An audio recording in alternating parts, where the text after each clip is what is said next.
ஒரு நிமிஷம் நான் சொல்கிறது அப்படியே கவனிச்சுக்கோங்க, ஒரு சில இன்ஃபர்மேஷன்லாம் இருக்குது. டைமிங் சார்ட் சொல்கிறேன், நோட் பண்ணிக்கோ.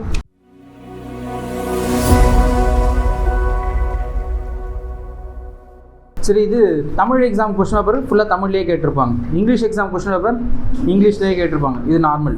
இதுக்கப்புறம் வந்து தமிழ் மீடியமாக இருந்தாலும் சரி, இங்கிலீஷ் மீடியமாக இருந்தாலும் சரி, இந்த சப்ஜெக்ட் காமனாக இருக்கும். மேக்ஸ் இப்போ தான் 10th ஃபஸ்ட் டைம் பப்ளிக் எழுத போகிறேன்.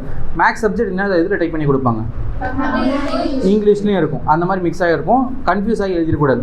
ஒரு சில பேர் என்ன பண்ணுறாங்கன்னா ஃபஸ்ட்டு கொஸ்டின் சூஸ் பண்ணுறான்னு வச்சுக்கோங்க, தமிழில் இருக்க ஏ கொஸ்டின் எழுதிடுறாங்க, அதே ஆப்ஷனில் இருக்க இங்கிலீஷில் இருக்க பி கொஸ்டின் அப்படிலாம் எழுதக்கூடாது. புரிஞ்சா? கொஸ்டின் பேப்பர் எப்படி இருக்குன்னா தமிழ்லேயும் வரும், இங்கிலீஷ்லேயும் வரும். பார்த்து சடனாக பார்க்கும்போது கொஞ்சம் புதுசாக இருக்க மாதிரி இருக்கும், கன்ஃபியூஸ் ஆகிற மாதிரி இருக்கும். ஆனால் உங்களுக்கு ஏற்கனவே இப்போ நம்ம சொல்கிறதுனால நீங்கள் அந்த கன்ஃபியூஷன்லாம் ஆகக்கூடாது. புரியுது எப்படி கேட்பாங்கன்ட்டு? தமிழ்லேயும் இருக்கும், இங்கிலீஷ்லேயும் இருக்கும். நீ எதை சூஸ் பண்ணி எழுதணும்? இங்கிலீஷ். சப்போஸ் கொஸ்டின் படிக்க புரியல அப்படின்னா தமிழில் கூட நீ படித்து பார்த்து புரிஞ்சுக்கலாம். புரியுதா? இதுக்கப்புறம் சயின்ஸு சோஷியல் எல்லாமே அப்படி தான் இருக்கும். நம்ம அந்த கொஸ்டின் பேப்பரை நம்ம அட்வான்டேஜாக தான் எடுத்துக்கணுமே தவிர டிஸ்அட்வான்டேஜாக எடுத்துக்கூடாது. அது தமிழில் கொடுக்குறதுனால அதை படித்தா நம்மளுக்கு என்ன புரியுது அப்படின்னு கூட பார்த்துக்கலாம். தெரியாத கொஸ்டினுக்கு இப்போ 1 மார்க்ஸ் எதுனா தெரியல, சரி தமிழில் படித்து பார்க்கலாம். புரிஞ்சா? தமிழ் இங்கிலீஷ் மிக்ஸ் ஆகி தான் இருக்கும், தப்பு தப்பாக எழுதிட்டு வந்துடக்கூடாது. ஆப்ஷன்ஸ்லாம் கரெக்டாக தான் சூஸ் பண்ணணும். நெக்ஸ்ட்டு வந்து டைமிங் பிளான். இப்போ எப்படி உனக்கு சோஷியலில் டைம் பத்தாது, தமிழில் டைம் பத்தாதுன்னு சொல்லியிருப்பேன். அதே மாதிரி வேறு எந்த சப்ஜெக்டில் டைம் பத்தாதுன்னா மேக்ஸில் டைம் பத்தாது, சோஷியலில் டைம் பத்தாது. இந்த 3 சப்ஜெக்ட் தான் பிரச்சனை. டைமிங் சொல்கிறேன், எழுதி வச்சு. Part 1 marks 10 minutes. 1 மார்க்ஸ் வந்து எத்தனை கொஸ்டின் கேட்பாங்க? 14 கொஸ்டின் கேட்பாங்க. எத்தனை புக் பேக் வரும்? 11 or 12.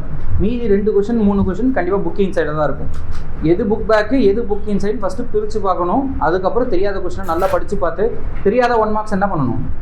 சரி சும்மா டிக் பண்ணி விடுவோம் அப்படி இருக்கக்கூடாது. நீ படித்ததை வச்சு சால்வ் பண்ண ட்ரை பண்ணணும். புரியுதா? 10:15 to 10:25. எவ்வளோ நேரம் கொடுத்துருக்கோம்? 10 minutes தான் டைம். வேறு டைமே இப்படியே 10 நிமிஷத்தில் கடற்கரை எழுத போகிறேன். வேடிக்கை பார்க்கலாம் டைம் கிடையாது. நோட் பண்ணிக்கோ 10 minutesன்னு சொல்லிட்டு சைடில் எழுதிக்கோ. பார்ட் 2 மார்க்ஸ் 10 questions எழுதணும். 14 தருவாங்க, 10 question எழுதணும். 45 minutes. 14 கொடுப்பாங்க, 10 எழுதணும். கொஷின் சூஸ் பண்ணும்போது பார்த்து சூஸ் பண்ணு. கொஷின் வந்து நம்மளுக்கு நல்லா தெரிஞ்ச கொஷினாக சூஸ் பண்ணுறாம பார்த்துக்கோ. அங்கே போய் ட்ரை பண்ணுறது, பப்ளிக் எக்ஸாமில் போய் புதுசாக ட்ரை பண்ணுறது, சால்வ் பண்ணி கண்டுபிடிக்கிறது, கம்பல்சரியில் மட்டும் நீ டைம் இன்வால்வ் பண்ணிக்கோ. 10:25 to 11:10. 10:25லேருந்து எவ்வளோ நேரம் கொடுத்துருக்கோம்? 45 minutes. ஆனால் ஆக்சுவலாக ஒரு கொஷனுக்கு 4 minutes. அப்போ 10 கொஸ்டினுக்கு போட்டால் எவ்வளோ நேரம் வருது? 40 minutes. உங்களுக்கு 45 ஏன் கொடுத்துருக்கோன்னா ஒரு அந்த கம்பல்சரி கொஸ்டின் இருக்குல்ல, அந்த கம்பல்சரி கொஸ்டினுக்கு 10 minutes கூட எடுத்துக்கோங்க. நல்லா பொறுமையாக யோசிச்சு ஒரு 3 times 4 times கொஸ்டின் படித்து அதுக்கப்புறம் எழுதுகிற மாதிரி. கம்பல்சரி கொஸ்டினுக்கு அதிகமாக டைம் எடுத்துக்கோங்க. சும்மா பார்த்தோன்னே ஆன்சர் கொடுக்குற மாதிரிலாம் இருக்காது, யோசிச்சு எழுதுகிற மாதிரி தான் இருக்கும். நெக்ஸ்ட் பார்ட் 3 5 marks 10 questions எழுதணும். 70 minutes 70. பார்ட் 3 வந்து 5 மார்க்கு. 5 மார்க்ஸில் அதே மாதிரி எத்தனை கொஸ்டின் எழுதணும்? 10 questions எழுதணும். எவ்வளோ கொஸ்டின் கொடுப்பாங்க? 14 கொடுத்து 10 எழுதணும். நீ தயவு செஞ்சு என்ன பண்ணு, மேக்ஸில் டைம் பார்த்தணும்னா அங்கே போய் எக்ஸ்பெரிமெண்ட் பண்ணாது. நல்லா தெரிஞ்ச கொஸ்டினாக எடுத்து சூஸ் பண்ணி நல்லா எழுது. அப்போ தான் டைம் சேவ் ஆகும். டைம் சேவ் நல்லா நீ வந்து அடிச்சு எழுதிட்டே வரேன்னு வச்சுக்கோங்க, டைம் நல்லா கன்சியூம் ஆகிடும். அப்போ கம்பல்சரி கொஸ்டினுக்கு டைம் கொடுக்க முடியாது. அதனால கம்பல்சரி கொஸ்டினுக்கு நீ எவ்வளோ நேரம் கொடுக்குறியோ அந்த அளவுக்கு ஆன்சர் போட ஈஸியாக இருக்கும். நீ ஒரு சில பேர்லாம் இப்போ வச்ச டெஸ்ட்டில் என்ன பண்ணிட்டு இருக்கேன்னா அடிச்சு தான் போடுற. அடிச்சு போட்டிங்கன்னா டைம் அதிகமாகும். டைம் அதிகமாச்சுன்னா அந்த கம்பல்சரி கொஸ்டினுக்கு ப்ரெஷர் கிரியேட் ஆகும், யோசிக்கவே முடியாது. அதனால புரியுதா? தெரிஞ்ச கொஸ்டின் எல்லாமே ஸ்மூத்தாக எழுதிட்டு வந்தால் தான் டைம் நிறைய இருக்கும். நிறைய கிடைக்கிற டைமை வச்சு எங்கே கொடுக்கணும்? Compulsory question plus 1 marks booking side question, இது ரெண்டுத்துக்கும் அங்கே தான் யூஸ் பண்ணிக்கணும். 11:10 to 12:20 டைமிங்ஸ். எவ்வளோ நேரம் வருது? இது எவ்வளோ நிமிஷம்? 70 minutes. ஒரு கொஸ்டினுக்கு 7 நிமிஷம். எக்ஸ்ட்ரா 5 நிமிஷம் கூட நீ 75 நிமிஷம் கூட எடுத்துக்கலாம். ஏன்னா நம்ம 1 o'clock கூட எக்ஸாம் முடிக்க போகிறோம். 1 o'clock இப்போ ஷெடியூல் போட்டது 1 o'clock முடிக்கிற மாதிரி எக்ஸ்ட்ரா 15 நிமிஷம் இருக்குது. நீ 5 நிமிஷம் இதுக்கு எக்ஸ்ட்ரா ஆனால் கூட பிரச்சனை இல்லை. 75 நிமிஷம் வரைக்கும் யூஸ் பண்ணிக்கலாம். இப்போ 12:20 வரைக்கும் முடிக்கிறியா? 12:25 ஆனாலும் நம்மளுக்கு பிரச்சனை இல்லை. 5 நிமிஷம் எக்ஸ்ட்ரா ஆனாலும் பிரச்சனை இல்லை. Part 4 practical geometry 20 minutes. 12:20 to 12:40.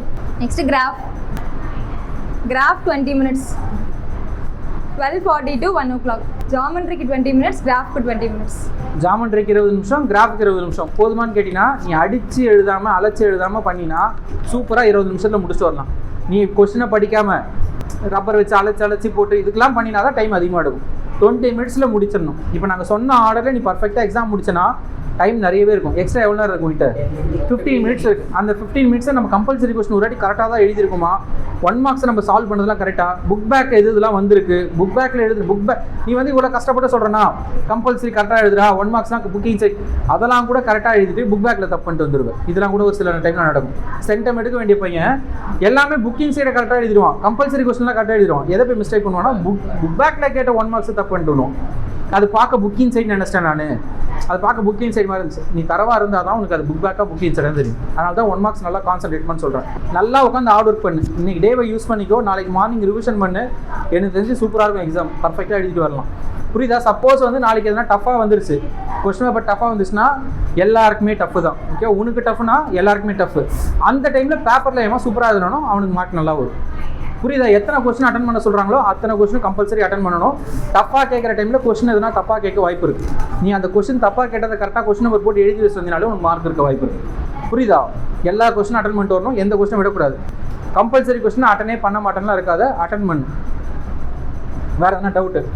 Compulsory நீங்கள் சேவ் பண்ண எல்லா ப்ராப்ளமும் அடிக்காமல் கரெக்டாக கொஸ்டின் சூஸ் பண்ணுறதுல கரெக்டாக இருக்கணும். 2 மார்க்ஸை கரெக்டாக சூஸ் பண்ணணும். 14லேருந்து 9 கொஸ்டின், அதான் ஒரு கம்பல்சரியில் தான் வரப்போகுது. எப்படியா இருந்தாலும் அது எதை விட போகிற, எதை சூஸ் பண்ண போகிற, அங்கே போய் எக்ஸ்பெரிமெண்ட் பண்ணக்கூடாது. உங்களுக்கு நல்லா தெரிஞ்சது தான் சூஸ் பண்ணணும். 1 மார்க்ஸுக்கு நீ சேவ் பண்ண டைமெல்லாம் 1 மார்க்ஸுக்கு கொடு புக்கிங் சைடுக்கு, அதேமாதிரி கம்பல்சரி கொஸ்டின் கொடு. புரியுதா? எத்தனை வாட்டி படிக்கணும் compulsory question? Minimum 4 times 5 times படிச்சுட்டு, ஒரு வாட்டி படித்தாலே புரியுது அப்படின்னு இருக்காது, லைட்டாக ட்விஸ்ட் வச்சிருப்பான். கொஸ்டின் பாதி மட்டும் படிச்சுட்டு ஆன்சர் எழுதக்கூடாது. கொஸ்டின்லேயே வேறு எதனா சேர்த்து கேட்டிருப்பான்.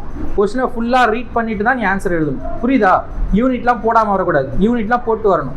கடைசியில் எல்லாமே எடுத்துகிட்டு 99.5 அப்படின்னு வச்சுன்னா ஒரு யூஸும் கிடையாது. 99 தான் போடுவாங்க. கிராஃபில் எங்கே கொடுத்துருப்பான்னு தெரியுமா? புக்லெட்டில் லாஸ்ட்டில் இருக்காது, ஃப்ரண்ட்லேயே இருக்கும். புக்லெட் கொடுக்குறாங்கன்னா இதுதான் புக்லெட்னா, அந்த புக்லெட்டில் ஸ்டார்டிங் 2-3 பேஜ் இன்ஸ்ட்ரக்ஷன்லாம் இருக்கும். அது திருப்பின உடனே பார்த்தீங்கன்னா இங்கேயே கிராஃப் இருக்கும் உங்களுக்கு. ஓகேவா? அது கிராஃப் நீங்கள் யூஸ் பண்ணி எழுதிக்கலாம். கிராஃபில் கொஸ்டின் நம்பர் போடாமல், அப்புறம் நம்ம யூடியூப்ல இன்றைக்கி ஒரு வீடியோ போட்டிருப்போம், லிங்க் அனுப்பிச்சு விடுவாங்க உங்களுக்கு. ஓகேவா? இப்போ ஃபுல்லாக எக்ஸ்பிளைன் பண்ண டைம் இல்லை. அதில் இம்பார்ட்டண்ட்டாக வந்து இது வரைக்கும் பண்ண மிஸ்டேக்ஸ், 1 மார்க்னா என்ன மிஸ்டேக் பண்ணுவேன், கிராஃபில் என்ன மிஸ்டேக் பண்ணுவேன், ஜாமெட்ரி என்ன மிஸ்டேக் பண்ணுவேன், அதே மாதிரி சம்ஸ்னா என்ன மிஸ்டேக்ஸ் பண்ணுவேன், இந்த மாதிரி எல்லாத்தையும் தனித்தனியாக பிரித்து அதில் சப் டாபிக் மாதிரி கிரியேட் பண்ணி சொல்லியிருக்கோம். இப்போ இது கிராஃப் ஜாமெட்ரின்னு சொல்கிறேன்னா 20 மினிட்ஸ். இப்போ நீ அடிச்சுட்டு திரும்ப ஃபஸ்ட்லேருந்து போடுற அப்படின்னா இன்னும் ஒரு 20 மினிட்ஸ் ஆகுது. அங்கே தான் பிரச்சனை மாட்டிப்பேன். எக்ஸ்ட்ரா நம்மகிட்ட 15 மினிட்ஸ் இருக்குது. அது எல்லாமே எதுக்கு யூஸ் பண்ணிக்கணும்? கம்பல்சரி கொஸ்டினுக்கும் 1 மார்க்ஸ் புக்கிங் சைடு 1 மார்க்ஸுக்கும் தான் நீ அந்த டைம் யூஸ் பண்ணிக்கணுமே தவிர அடிச்சு போட்டு திரும்ப அந்த டைம் எடுத்துகிட்டு யூஸ் பண்ணிக்கூடாது. ஏன்னா அந்த மிஸ்டேக்ஸ்லாம் ஏற்கனவே பண்ணியிருக்கானுங்க, அந்த மிஸ்டேக்லாம் நீ பண்ணக்கூடாது. புரியுதா என்ன சொல்கிறேன்ட்டு? 1 மார்க்ஸை மட்டும் லாஸ்ட்டில் வச்சுக்காது. டைம் ஆகிடுச்சுன்னு சொல்லி 14 மார்க்கு போயிடும். அப்படியே 1 மார்க்கை ஃபஸ்ட்டு எழுதிடு. 1 மார்க்கை எழுதி முடிச்சு நீ கிராஃப் எழுதி, ஜாமெட்ரி எழுதி, எதனா எழுதிட்டு போ, பிரச்சனை இல்லை. 1 மார்க்ஸுக்கு அதே மாதிரி எவ்வளோ டைம் கொடுக்கணும்? அந்த டைமில் வேடிக்கை பார்க்குறது, கேட்டு எழுதுறது, பக்கத்தில் கேட்டுலாம் தயவு செஞ்சு 1 மார்க்ஸ் எழுதாத. நீயே சூப்பராக படிச்சிருப்ப, உன் கிளாஸில் டாப்பர்லாம் சில பேர் இருப்பானுங்களே, கடைசியில் பார்த்துக்கலாம்னு சொல்லிட்டு பார்க்காமே வந்துடுவானுங்க.